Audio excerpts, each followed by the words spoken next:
बिस्मिल्लाहिर्रहमानिर्रहीम। उम्मीद और दुआ है कि इंशाल्लाह आप खैर वाफियत से होंगे। Pakistan super league 9 match number 25 Peshawar Zalmi और कोयटा ग्लैडिएटर्स के माबैन हुआ।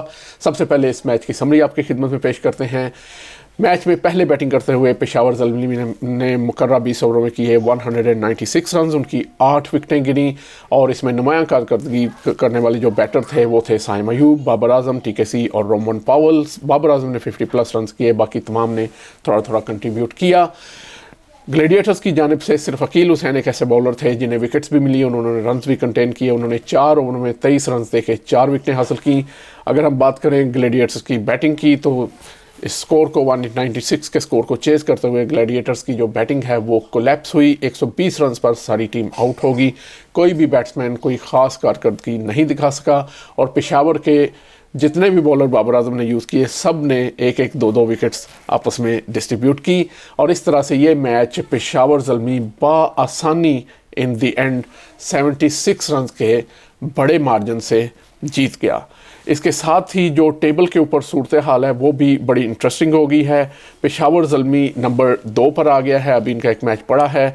कोयटा ग्लैडिएटर्स जो कि लॉन्ग टाइम नंबर 2 पर थी अब नंबर 4 पर जा चुकी है और इस्लामाबाद यूनाइटेड इस वक्त नंबर 3 पर है। बात करते हैं कोयटा ग्लैडिएटर्स की प्रॉब्लम्स की।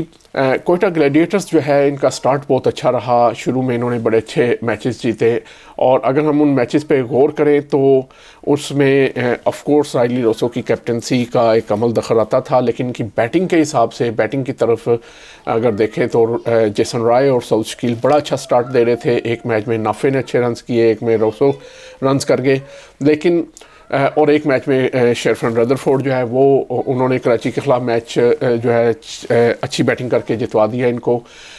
लेकिन अगर ओवरऑल देखा जाए तो इनके ओपनर्स जो हैं वो धीरे धीरे उनकी परफॉर्मेंस लो होती गई। ख़ास तौर पे जो साउथ शकील हैं वो अपने गियर बदलने की बजाय के पावर प्ले के बाद वो थोड़ी सी रिस्पॉन्सिबिलिटी से इनिंग्स को लंबा करें, वो उसी टोन में खेलते हैं और अक्सर मैचेस में इफ़ नॉट ऑल उन्होंने अपनी विकेट थ्रो की है, रिस्पॉन्सिबिलिटी नहीं ली। इसी तरह रोसो बिल्कुल ही बैटिंग नहीं कर पा रहे। नाफे एक मैच में अच्छी बैटिंग करने के बाद कहीं हमें नज़र नहीं आए और सरफराज अहमद का भी रहा यही प्रॉब्लम कि वो एक आध दफ़ा तो रन आउट हो गए लेकिन ज़्यादातर वो किसी किस्म की बैटिंग से कंट्रीब्यूट नहीं कर सके।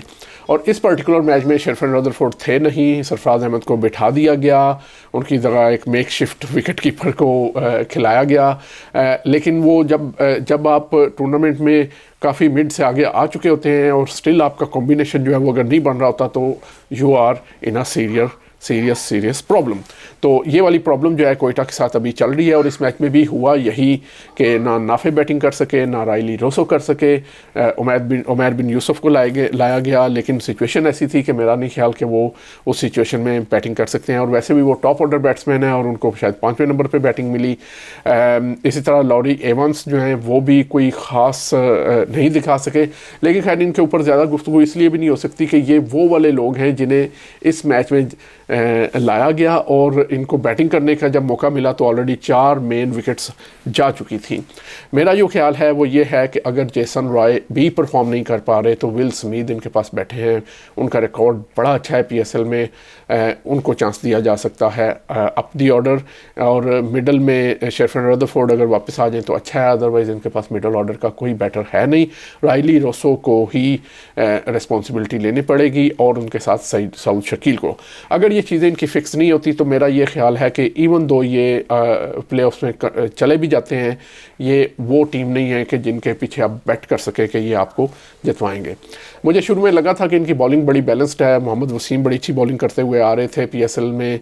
मोहम्मद आमिर बहुत ही अच्छे बॉलर हैं, जाने जाते हैं फॉर्मेट के अंदर।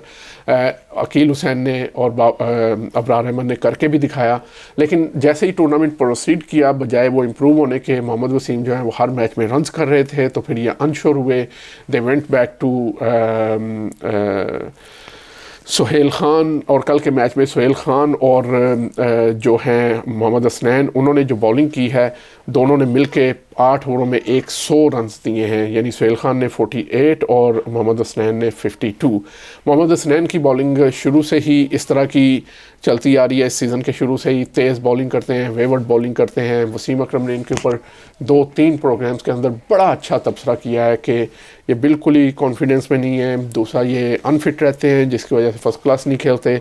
तो सिर्फ पेस के ऊपर आप इस क्रिकेट में कामयाब नहीं हो सकते जब तक आपकी लाइन और लेंथ पक्की ना हो। तो मेरे ख्याल में जो बात मैंने पहले की थी कि इनकी बॉलिंग बड़ी स्ट्रेंथ है, बॉलिंग इनकी एक बड़ी प्रॉब्लम है। ऑन द अदर हैंड, अगर हम पेशावर ज़ल्मी की बात करें तो ये बात अब बहुत सिक्का हो चुकी है, यानी पक्की हो चुकी है कि उनकी जो बैटिंग है वो उनकी स्ट्रेंथ है, और बैटिंग में भी उनकी जो टॉप ऑर्डर बैटिंग है, बाबर आजम और साइम अयूब जिस किस्म का स्टार्ट देते हैं, और इस मैच में भी उन्होंने जो स्टार्ट दिया, साइम अयूब जिस वक्त आउट हुए हैं उस वक्त उनका स्कोर था 46, सिर्फ 3.4 ओवर्स में। तो इससे आप अंदाज़ा लगाएं कि किस तरह का उनको स्टार्ट मिल रहा है। और बाबर आजम ने भी जो रन्स किए हैं 176 के स्ट्राइक रेट से किए हैं, और जिस तरह वो खेल रहे थे अगर वो 100 भी करते तो उनका स्ट्राइक रेट इससे बेहतर नहीं होना था, कम नहीं होना था। बहुत अच्छी फॉर्म में जा रहे हैं दोनों प्लेयर। और सबसे जो बेहतर बात हुई ज़ल्मी के लिए, कल हारिस अगरचे रन हुए लेकिन वो जब खेलने आए तो उनका बल्ला बिल्कुल सही चल रहा था। हसीबुल्ला खान की भी बैटिंग और कॉन्फिडेंस बिल्कुल हमें स्पॉट ऑन नज़र आया, ज़्यादा रन्स नहीं कर सके।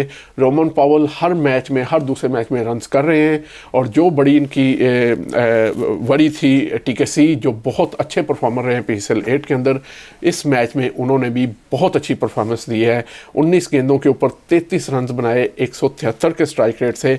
उनकी वो शॉट पूरी गई नहीं तो ज़ल्मी के रन्स जो हैं वो 196 की बजाय 226 होने थे।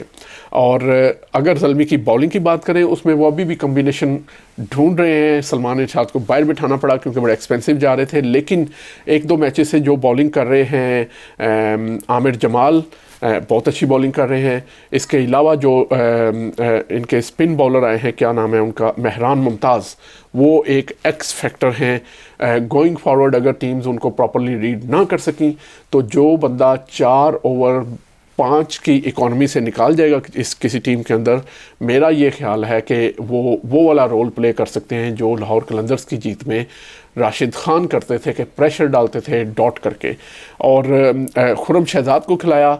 मुझे यूँ लगता है कि ये एक बेहतर बॉलिंग कम्बिनेशन था, ल्यूक वुड, खुरम शहजाद और आमिर जमाल, साथ नवीनुल हक इनको सपोर्ट कर सकते हैं, और फिर 2 या 3 ओवर साइम अयूब कर लेते हैं और Mehran Mumtaz. What a wonderful combination है। ये ऐसा नहीं है जैसा लाहौर कलंदर्स का पिछले 2 सीजन में था, बट स्टिल ये जितने रन इनकी बैटिंग करेगी उसको समहाउ डिफेंड कर लेंगे।